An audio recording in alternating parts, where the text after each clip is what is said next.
questionamento para poder julgar tantas pessoas dessa maneira. E aí a gente se recorda também, Anne, da Lava Jato. A Lava Jato que teve suas delações consistentes, todos que se manifestaram ali mostraram histórias muito parecidas. No final das contas, a gente sabe que o STF deixou isso de lado, né? Pois é importante a gente lembrar, e até a gente falou bastante sobre isso ontem, porque foi a estratégia da defesa do Mauro Cid. Qual que é a relevância do Mauro Cid nesse processo? Ele é um dos réus, ele também está sendo acusado de tentativa de golpe de Estado e todos aqueles outros crimes, só que ele assina um termo falando, não, realmente aconteceram esses crimes, eu vou colaborar com a acusação e vou delatar os meus colegas. E aí que a gente vê, por exemplo, essa fala do advogado falando ali da sacola de vinho, que supostamente o Braga Neto colocou dinheiro dentro de uma sacola de vinho para financiar as pessoas que estavam lá nos quartéis, né, em frente aos quartéis.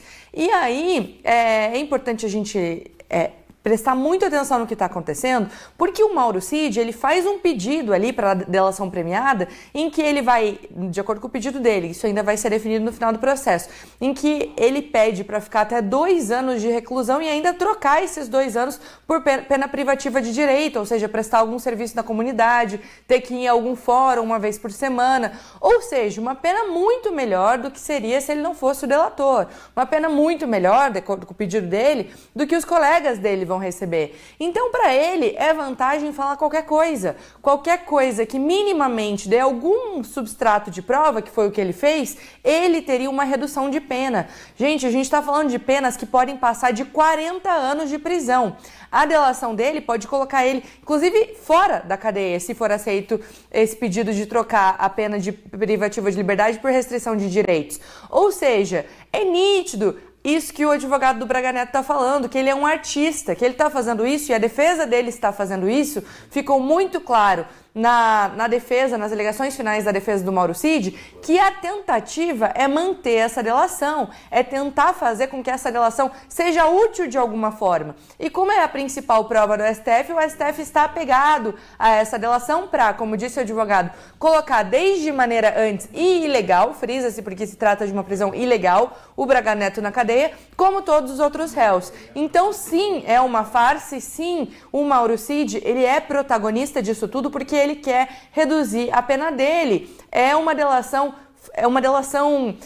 que não se sustenta, como a gente vê nesse exemplo do vinho, que ele não tem provas, ele faz o símbolo com a mão, ele não consegue comprovar que de fato o Braga Neto deu esse dinheiro para os manifestantes que estavam na frente dos quartéis e várias outras inconsistências. Mas para ele é muito vantagem isso, ficar apontando uma coisinha ou outra, ainda que de uma maneira incoerente. Aí eu vou até voltar numa fala que disse a própria defesa do Mauro Cid, que foi uma das que mais me chocou nesses 2 dias de julgamento, foi um momento em que o advogado do Mauro Cid fala: veja bem, olha o tamanho da pressão que ele está vivendo nesse momento, é nítido que contradições são naturais.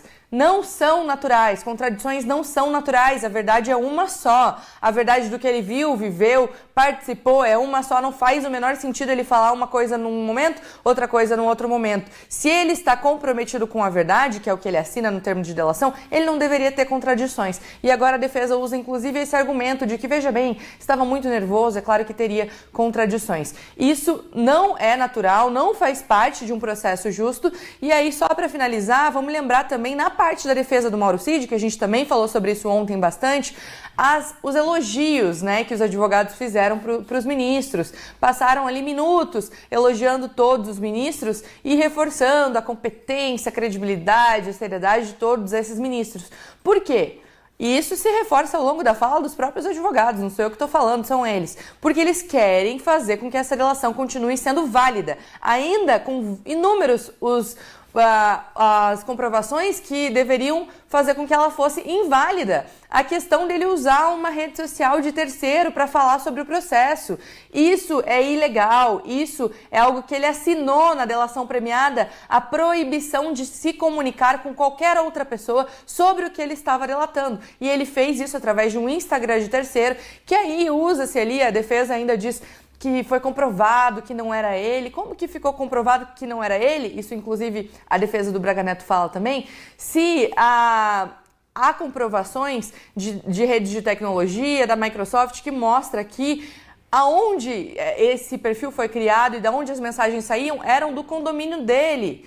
Tem comprovações técnicas sérias que mostram que sim, ele que criou o perfil, sim, ele que usou esse perfil para se comunicar. Inclusive tem até uma selfie que ele manda para alguma pessoa nesse momento ali, mostrando, olha, sou eu mesmo, presta atenção nessa selfie. E a defesa fala que não, e vai ficar, tá tudo bem, essa versão da defesa que vai ficar para os ministros, eles devem acatar isso e manter a delação, porque sem essa delação o processo não se sustenta e a gente vai ver no fim essa condenação acontecendo por conta dessa delação. Mas o mais importante, eu vou repetir, é que isso tudo vai ficar para a história, é que essas provas estão registradas, esses vídeos estão salvos, os documentos estão disponíveis, alguns, né, não todos, infelizmente, mas que a história vai comprovar a verdade de toda essa narrativa forçada para tentar colocar um opositor atrás das grades.